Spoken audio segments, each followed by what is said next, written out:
Russian flight to Hong Kong is in serious trouble. The other way! The other way! To the left, now to the right. Gravity has become a deadly force as the crew fight to keep the plane from falling to Earth from 10,000 meters. Get out! Get out! Back! The cause of all the chaos? A 15-year-old is at the controls. Just left the ground is right there!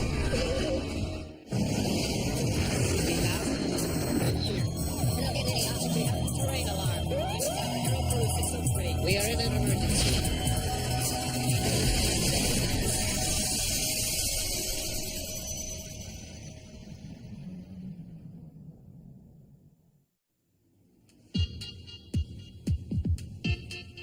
March 22nd, 1994.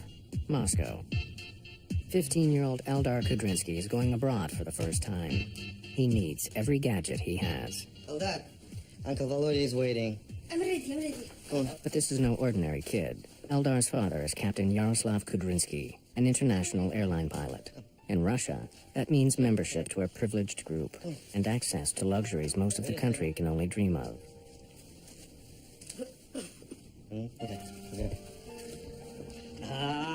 Captain is here. Now we can take off. Hello, Uncle Volodya.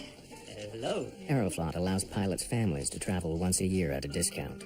So Captain Kudrinsky is taking his children on a 4-day holiday to Hong Kong. Mom, it's not all kids. Anybody would think we're going for a year. Where is your daughter? Listen to the music in a car. By the time they're our age, these kids are going to be deaf. What?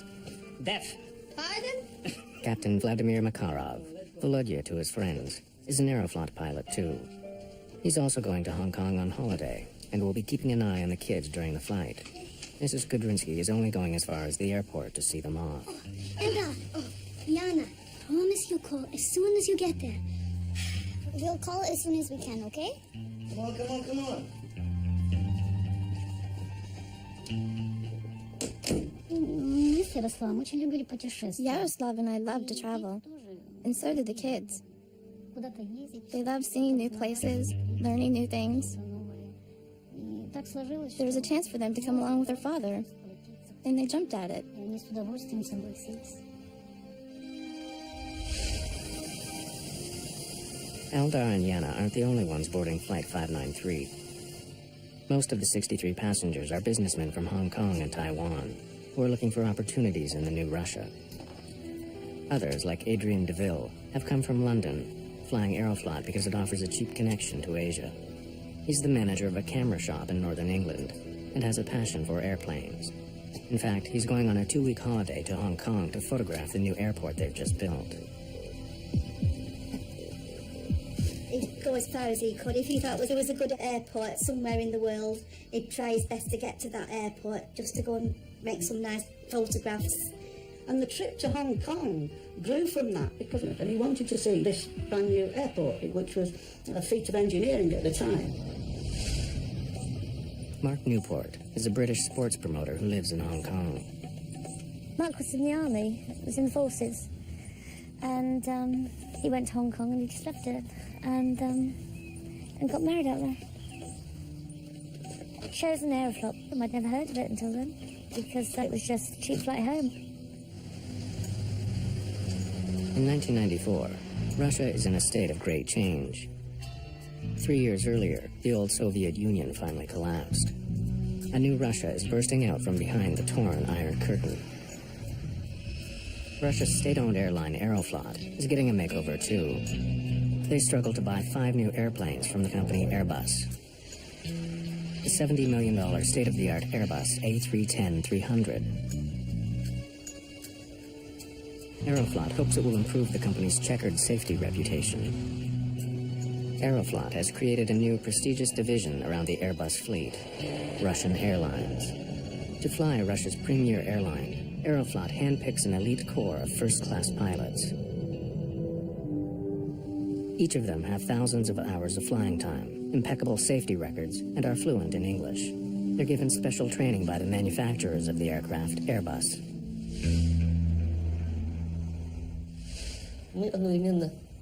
Kudrinsky and I started working here at Sheremetyevo at the same time, and naturally we first got acquainted simply as neighbors.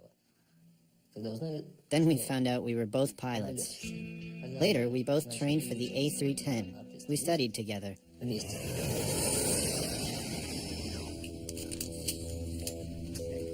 Yana and Eldar are finally on board the new plane they've heard so much about from their father.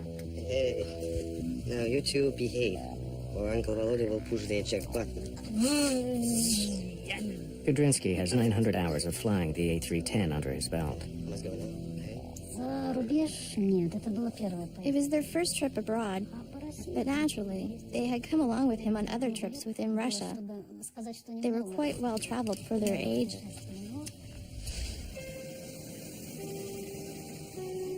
First Captain Danilov will command the flight through the busy flight corridors out of Moscow. Relief Captain Kudrinsky will then take over. When he does, First Officer Piskarev becomes his co-pilot. All three are first-class pilots. On this new A310, the flight deck is fully computerized.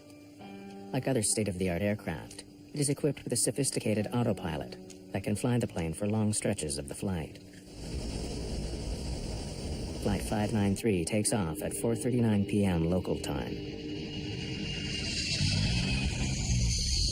Soon it will join the Trans-Siberian Airway flying east towards Mongolia and China. It's a smooth flight.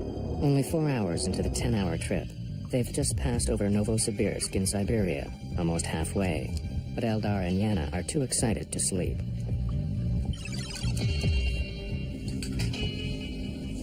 Having negotiated the busy airways out of Moscow, First Captain Danilov takes a rest break. He hands over control to Relief Captain Kudrinsky, who now becomes acting captain for the next leg of the journey. You have control. I have control.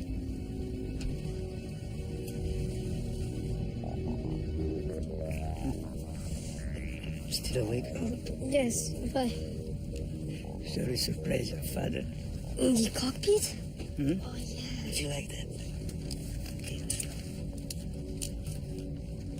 Aeroflot's most technically advanced aircraft is now cruising on autopilot at 10,000 meters. It's a calm, windless night, but the peace will not last. The pilots and crew will soon be fighting to save the lives of everyone on board. One of Aeroflot's new Airbuses is on a direct flight from Moscow to Hong Kong. Captain Kudrinsky is taking his children on their first trip abroad. They're about to pay him a surprise visit. We have some very important visitors. Shall I bring them in? Okay. Come on in. This is First Officer Igor Vladimirovich Piskarev. Hello. So, what do you think of our new airplane? It's very nice. It's amazing. This was quite different from our old Russian planes, huh? Daddy, what's that? Well, this is a flight computer. It flights the plane. It does everything automatically. Now, come and sit in my seat. Would you like to? Come. It's a quiet flight. Many passengers are sleeping, unaware of what is taking place on the flight deck. Daddy, can I turn this? Yeah. Now, Anna, would you like to pilot the plane? No. Put your hands on the control column. Come on, go on. But, don't touch any buttons, okay? Especially this red one, autopilot switch. You don't touch it, all right? Kudrinsky turns the heading select knob. It doesn't disengage the autopilot, but allows him to turn the plane slightly to the left. It makes his daughter think she's flying the aircraft. The artificial horizon shows the plane is banking slowly left. This instrument is vital when you can't see the ground, as it shows the pilot how level the airplane is to the horizon. It was you. You turned the plane. Kudrinsky now puts the aircraft back on its preset course, while First Officer Piskarev radios local air traffic control with their position. Novokuznetsk, this is SU-593, flight level 330, heading 105. Flight 593 is now more than 3,000 kilometers east of Moscow, near the middle of Siberia. Sierra Uniform 593, Novokuznetsk, flight level 350, heading 105. Sierra Uniform 593, estimating Zakir at 1759. Now it's Eldar's turn at the wheel. He's been waiting a long time for this moment. Pilot being filmed? Are you filming? Yes, I am. Can I turn this? Yeah, but if you turn it to the left, where will the plane go? Left. Right. Look out to the left, watching for the ground when we're turning. Eldar finds the control column quite stiff. It seemed to move easily when his sister was doing it. So he tries harder. But he can't make the plane turn because the autopilot is keeping it on course. Is the plane turning? Suddenly, the column turns easily. Hey. Is the plane turning to the left? Yes, it is. Set the horizon to normal for him. Once again, his father switches the heading select knob back to its original setting, ending the turn, and Eldar's illusion of flying the plane. Captain Kudrinsky then selects navigation mode. It tells the autopilot to put the plane back on course to Hong Kong. Dad. But Eldar is still holding the wheel to the left. It's become stiff again. Can I go back to my seat? What for? You'll only go to sleep. And don't run in the first class. They will fire us. Eldar now turns his control column slightly to the right, enjoying his time at the controls. Well, I am going shopping on Temple Street. It's a famous market that only open at night.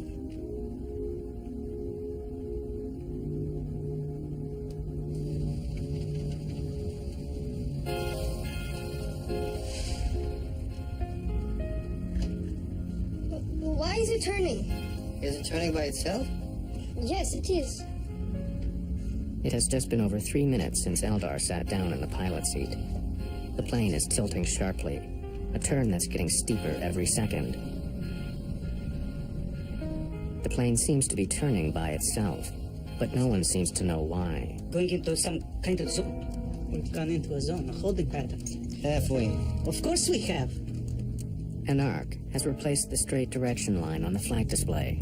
The arc looks like a plane in a holding pattern around an airport.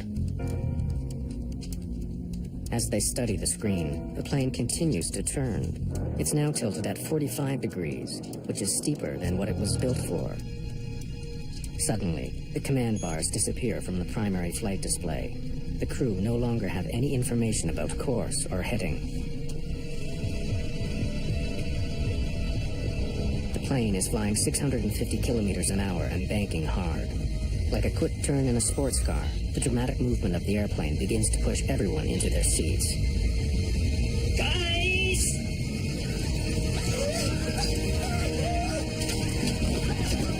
The A310's autopilot works to keep the plane aloft. Suddenly, the nose pitches up. The increased G-force makes it difficult for Piskarev to reach the controls. With one hand, he does his best, but nothing happens.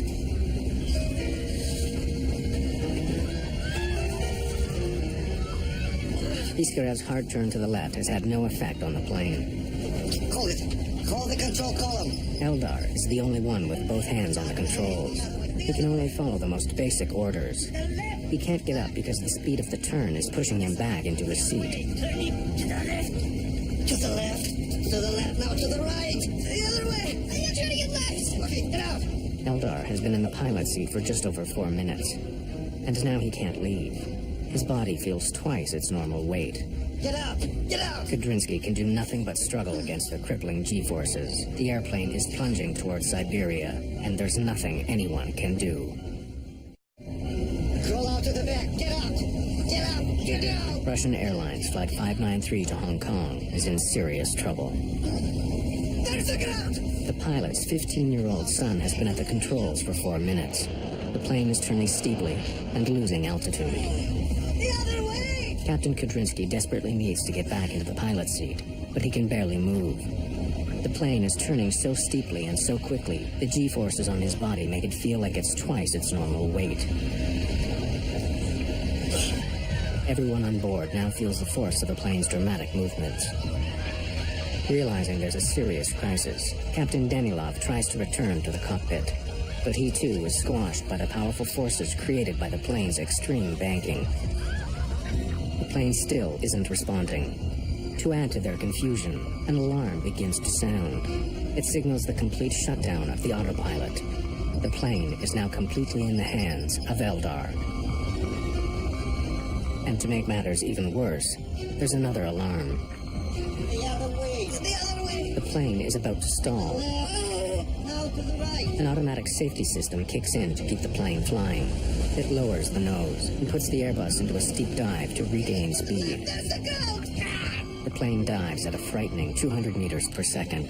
For people on board, it's like having an elevator fall out from under them. In just seconds, the heavy pressure of the high-speed turn is replaced by near weightlessness. As the plane suddenly drops away, it's now a very dangerous environment. People and objects that are not secured will land anywhere once gravity returns. They've been flying at 10,000 meters, but now they're falling fast. Unless the crew does something quickly, the plane will hit the ground in less than a minute.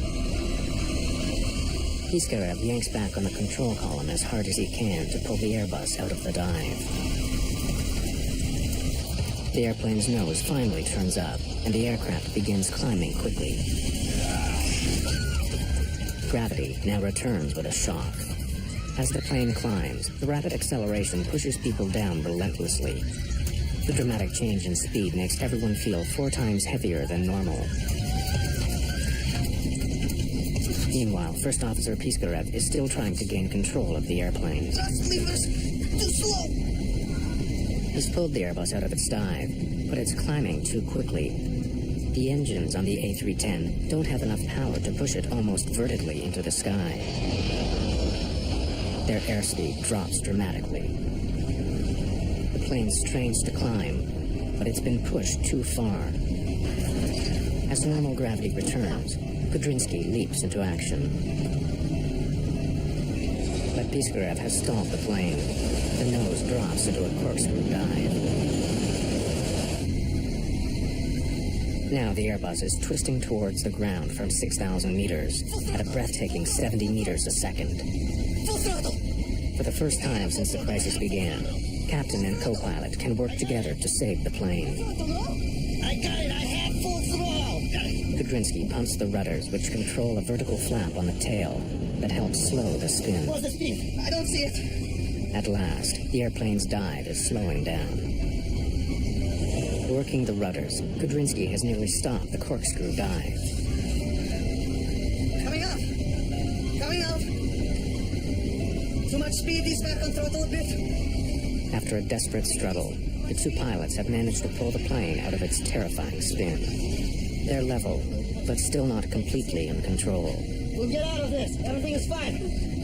Easy. Pull backwards a little bit. In all of the chaos of the past 6 minutes, the pilots don't know exactly how far they've fallen, and suddenly, they run out of time.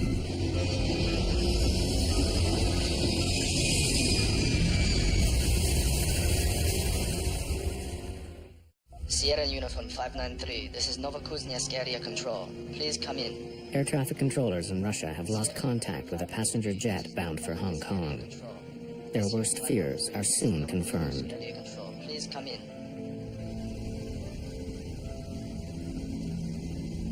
Less than 2 hours later, the first search party goes out to look for the Airbus in the frozen, rugged Siberian wilderness. They finally locate the remains of Flight 593 on a wooded hillside about 100 kilometers east of Novokuznetsk. It's soon clear there are no survivors among the 75 passengers and crew. This was a brand new airplane, fitted with the latest technology. What could have brought it down?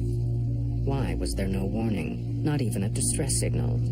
The Russian media are quick to speculate. Could it have been a terrorist bomb?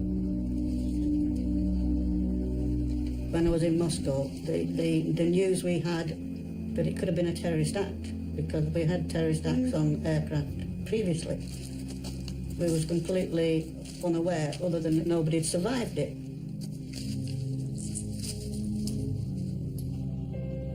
Потом какое-то время не говорили конкретно что. For some time, they wouldn't tell me anything specific. And only on the next day, the airline director told me there was no hope whatsoever. It was a horrible moment, of course. Horrible. It's hard to believe.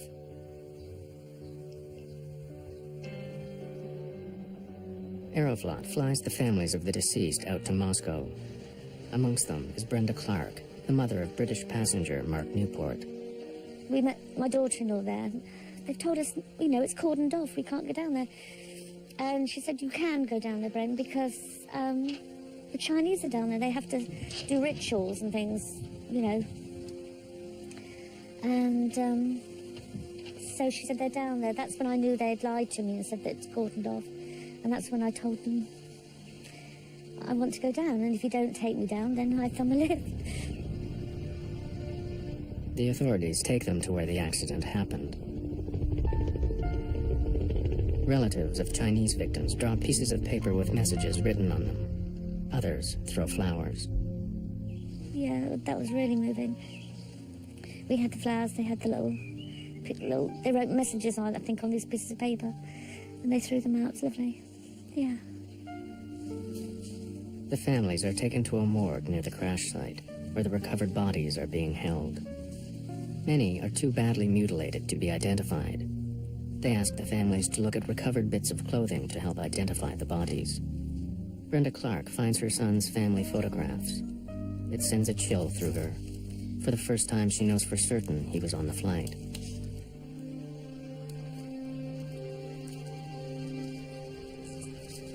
The recovery operation gets underway. The Russian government mobilizes 238 soldiers, police, investigators, and rescuers. Everyone in the aviation world wants to know how a brand new, state-of-the-art Airbus could fall out of the sky without any warning. Does the A310 have problems no one knows about? They need to find out, fast. Chief Accident Investigator Ivan Mishkivsky is in charge. The crash site itself offers few clues. The ones he does have are puzzling. Unbroken bottles of champagne, a flight attendant in an oxygen mask, and finally, the bodies of 2 children thrown into the cockpit. The plane's digital flight data recorder indicates the engines were running when it hit the ground. He rules out engine failure. Mashkivsky needs the expertise of a man who knows the A310 well. Someone who can also recreate the final flight and find out what exactly went wrong. Vladimir Birakov is an experienced test pilot and crash investigator at the Gromov Institute in Moscow. He's an expert on the A310 Airbus. Birakov was directly involved in testing and certifying the airplane prior to the Russians buying it. Because of the fate of this plane, the fate of this airline, my first reaction was shock. How could such a thing happen? All I knew was that the plane had crashed somewhere over Siberia. I remember spending a sleepless night, distraught, and trying to figure out what might have happened, and what could have caused it. Yeah, come.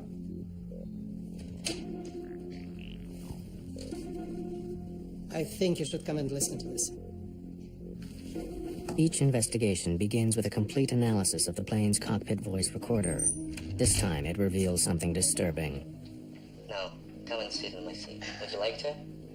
Come. Daddy, can I turn to you? Yeah. Kudrinsky was in the pilot seat, wasn't he? According to the diagram.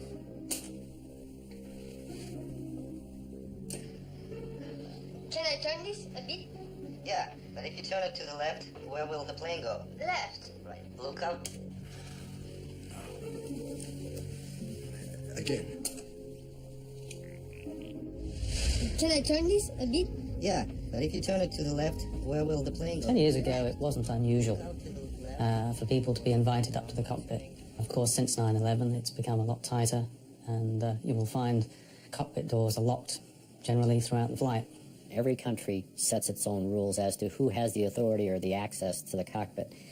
In some countries, it's up to the captain, so the captain can invite guests up to the cockpit. but to have them actually manipulating the controls of an airplane, regardless of whether they have people on it or not, the fact that this was allowed to occur is definitely exception in the industry. The two investigators are stunned by what they hear on the cockpit voice recorder. It's unbelievable.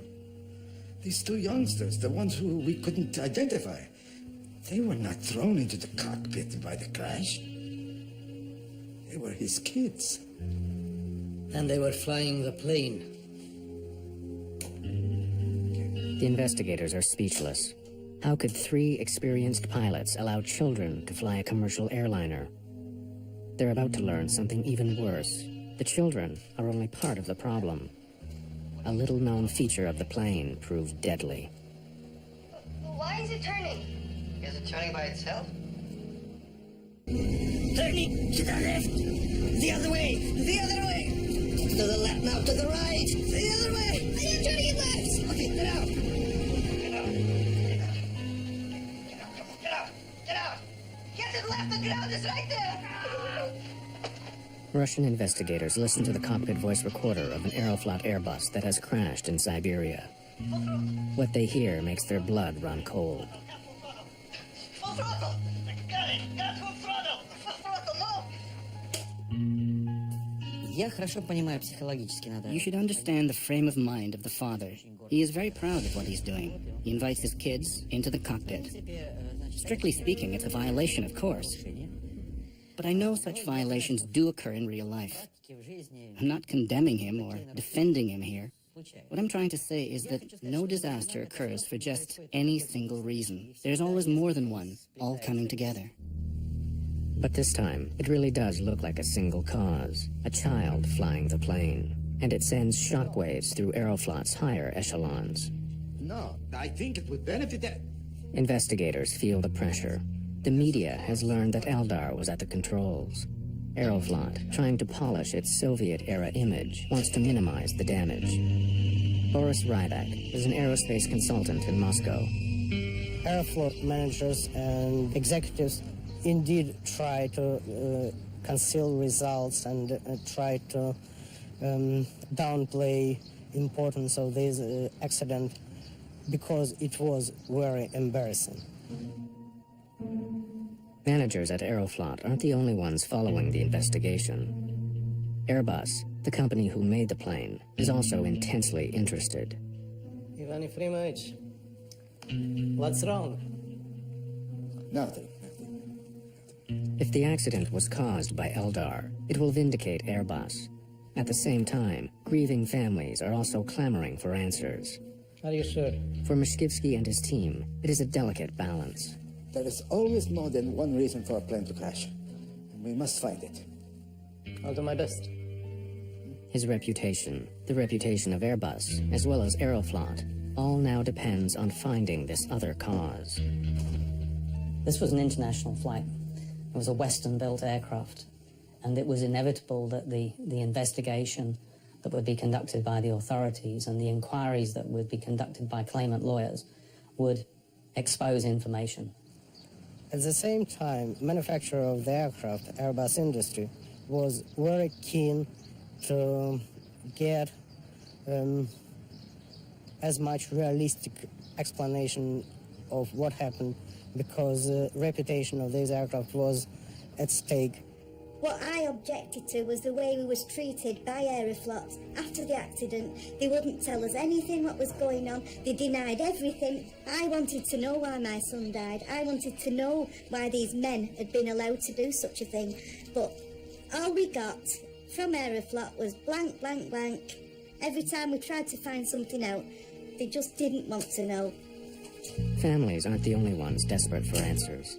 Vladimir Birakov continues trying to learn all he can about why the Airbus fell out of the sky.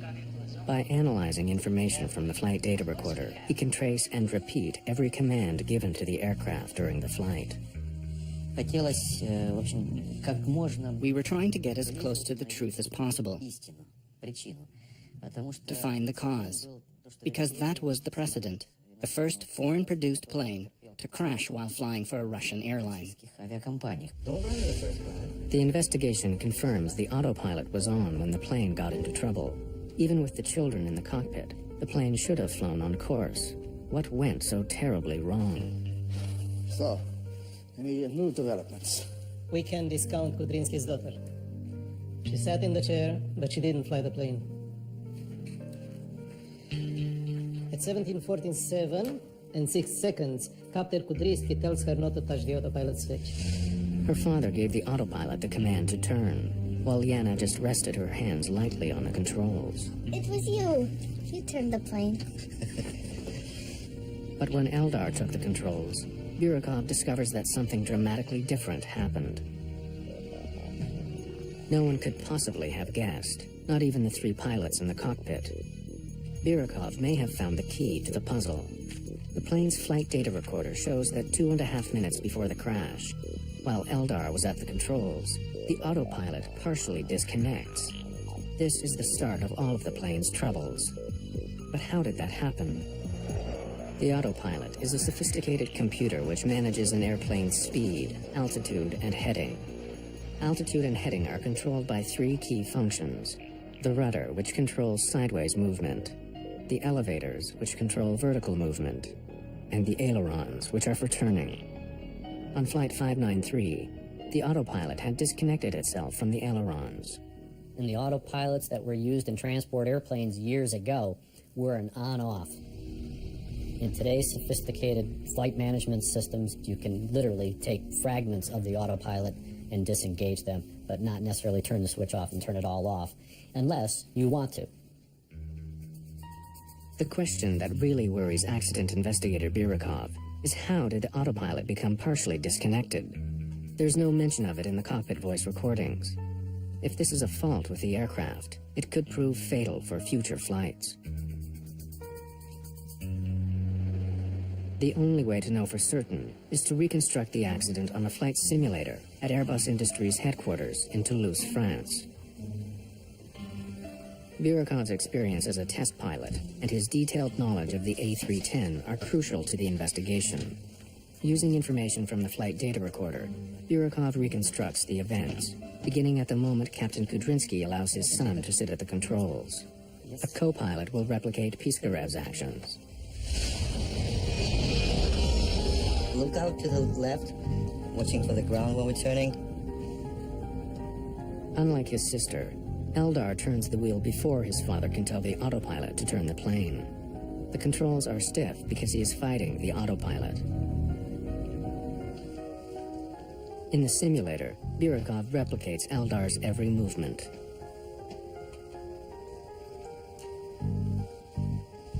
Now, it's starting to go.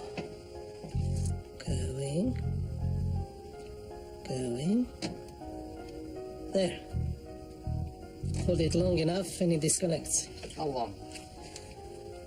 30 seconds. And it disconnects smoothly. No warning. No. No one in the cockpit knows it, but this is a critical moment. Eldar's resistance actually turns part of the autopilot off. It takes just half a minute, but from here on, Eldar is controlling the ailerons. Eldar is actually steering the plane. Why is it turning? Is it turning by itself? Yes, it is. What seemed like an open and shut case is suddenly much more complex. To the left! The back! The 15-year-old flying the plane isn't the only reason they crashed. The discovery highlights a dangerous flaw in how pilots are trained on the A310. I got it! I half full small! Accident investigator Vladimir Burakov has finally discovered the terrifying sequence of events that made Aeroflot's Flight 593 fall to Earth. Captain Kudrinski's 15-year-old son had turned the plane's steering wheel against the programmed flight settings. This disconnected the autopilot without warning from the ailerons, the flaps which turn the plane. Hold it long enough and it disconnects. How long? The aircraft then began an uncontrolled turn to the right, which got steeper and steeper. But why didn't anyone realize the autopilot had disconnected? Another peculiarity of the plane is that it has no alarm signaling the disengaging of the autopilot in the lift channel. while our Russian planes have an alarm sounding in such an event. So I think that the captain allowed the boy to do it, irregular as it was, believing that even if the autopilot got disengaged, the crew would be alerted to the fact.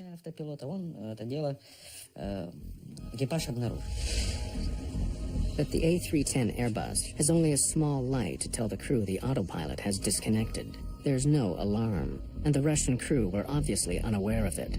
But there's also another reason why no one realized what was happening. The autopilot still appeared to be working normally because it was controlling the plane's other functions. Although the plane is now banking, the situation isn't yet critical. At this point, if the crew take the proper action, they can still stabilize the plane. Eldar is the first to notice that the artificial horizon is at an angle. Why is it turning? Is it turning by itself? Yes, it is. The three pilots don't understand this at all. After all, Kudrinsky returned the flight to its autopilot heading. Makarov is the first to offer a possible explanation. Going into some kind of zone. We've gone into a zone, a holding pattern. Have we? Of course we have. Increasing 1 degree per second. 27 degrees. Now we should be entering into the zone. What's that? A strange arc now appears on the navigation panel. It looks like the course a plane would take circling an airport, waiting to land. There appeared an arc very much resembling the arc that appears on the display when a plane enters a waiting zone. There are waiting zones around airports. When too many planes accumulate, they enter such a zone and circle around while they wait. But there could be no such zone at that point on the route. And yet we hear in the voice recording, "Hey, we're entering a zone." This false holding zone distracts the crew for 9 seconds. In that time, the plane crosses a critical threshold. The Airbus is now banking at 45 degrees, far beyond its design limits. It cannot turn this steeply and maintain height. It's now losing altitude fast. But the Airbus autopilot is no longer controlling the ailerons. Its other functions try to compensate by pulling the plane's nose up and accelerating to regain altitude. The drastic move pushes everyone back into their seats. It's on the verge of stalling. It starts to shake like a leaf. Hold it! Just hold it! Part of the flight control panel now goes dark. It's a warning sign that the plane has gone beyond its design limits. From here on, the Airbus is out of control. To a zone, a holding. By recreating the fatal flight, Burikov has worked out how a lapse in judgment and concentration has resulted in a catastrophic crisis. But could the crew have saved the plane and its passengers? The pilots of Flight 593 tried to bring the plane out of its fatal dive by pulling up on the nose. But they go too far. The plane climbs steeply and stalls. We're losing altitude. Now we've started to spin, so what do we do?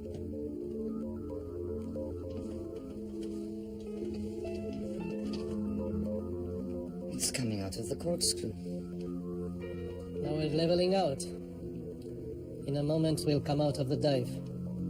All they had to do was let go. The plane has an inbuilt survival mechanism which won't allow it to stall, even at a very low speed. But the pilot has to know that. The team's perseverance for an open and honest investigation did show that there was more than one simple cause behind the accident. Their findings benefited the whole industry, especially the revelation that the autopilot can partially disconnect. This remains a feature of the A310, as it enables pilots to control certain elements of a flight while leaving the rest to the computer. But crews are now made aware of this. Captain Kudrinsky's misfortune is that it was triggered in a way that was unexpected and difficult to detect. Within a year, the industry begins offering pilots upset recovery training, teaching them skills to handle extreme situations like the one on Flight 593. The tragedy of one trip to Hong Kong may have contributed something to the safety of other passengers and crews. For parents and friends of those on board, though, what happened that night is never far from their minds. Adrian DeVille's body was one of 23 that were never identified. Their remains were cremated together by the Russian authorities. In my mind, he was asleep, and that's the way I deal with it, and, you know, he didn't know much about it.